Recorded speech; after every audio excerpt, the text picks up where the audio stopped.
How did I recover from burnout and reclaim my life? Let me tell you a quick story. Years ago, I looked like I had it all.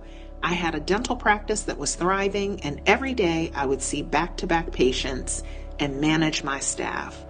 I worked so hard I could hardly take a bathroom break, and I hardly ever had a lunch break. But when I got home, I had nothing left to give. My patients and my staff got the best of me, and my family just got the leftovers. I was so stressed, never had time for myself. I was snapping at my family, lying awake at night, especially on Sunday nights, dreading Monday mornings. And on one hand, I was happy for all the success and all the achievements that I had worked so hard for, but I also craved balance, and that was not my reality. Eventually, it was so overwhelming that I started having panic attacks in my office. I could feel myself breaking down physically and mentally. At work, I was wearing the mask of a smiling, happy doctor, but at home, my relationships were suffering. I was miserable. I felt like a zombie, just going through the motions of my life. But even with all of this effort, I still felt like a failure in all areas of my life, at work, as a wife, and as a mom. I took pride in my work, in my achievements. It's like I had something to prove. And all those years that I studied to get to that point in my life, failure was not an option. There's no way I would give up my career. And my identity was all wrapped up in my accomplishments. And you got to go to work. Work pays the bills, right? And then one day I felt this sensation that I had never had before. I just knew that something was not right. So I asked my husband to take me to the emergency room. And I'm so glad I went, because there's no telling where I would be if I didn't. They said I was severely dehydrated and my blood pressure was through the roof.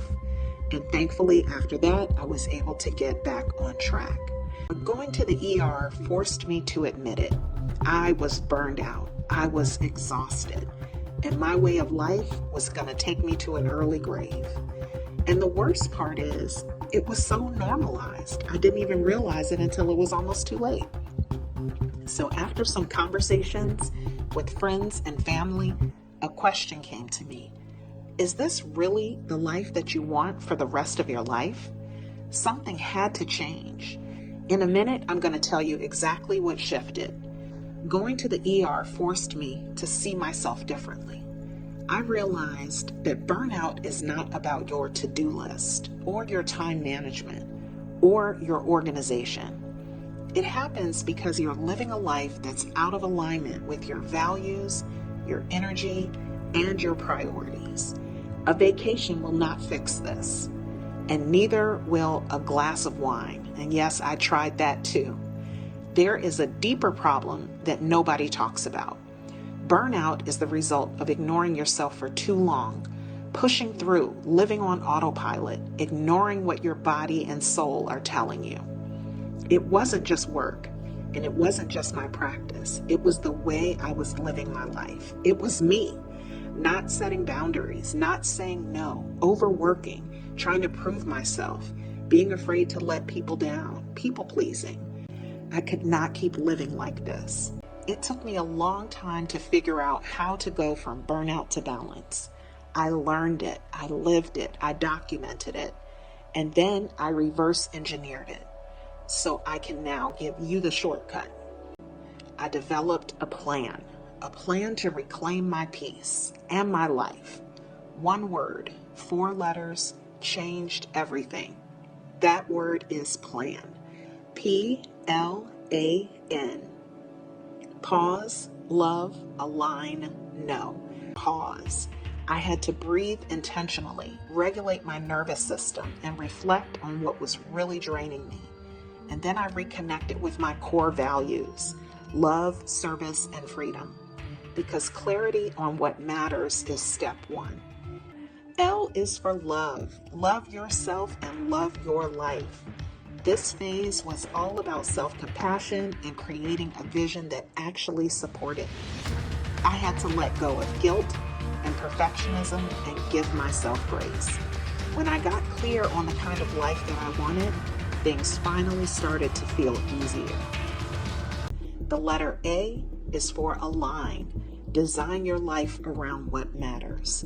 This is where it gets practical. I simplified my schedule and made self-care non-negotiable. I was no longer running on autopilot. I had structure, and it finally supported the life I wanted to live. N for no. Set boundaries that protect your wants and needs. I created a personalized no thank you list. That way I could make decisions faster and enforce boundaries in a way that feels firm but still authentic to me. Once I followed this plan, everything changed. The overwhelm vanished, the people-pleasing went away, and I operated differently. I rearranged my life, I rearranged my priorities, and set new standards, made self-care non-negotiable, and life became easier, quieter, and simpler. So maybe you aren't thinking of shutting down your practice or leaving your job, but you've probably reached your breaking point with living a life of stress, overwhelm, anxiety, and burnout. Relief is possible. Balance is possible. I can help.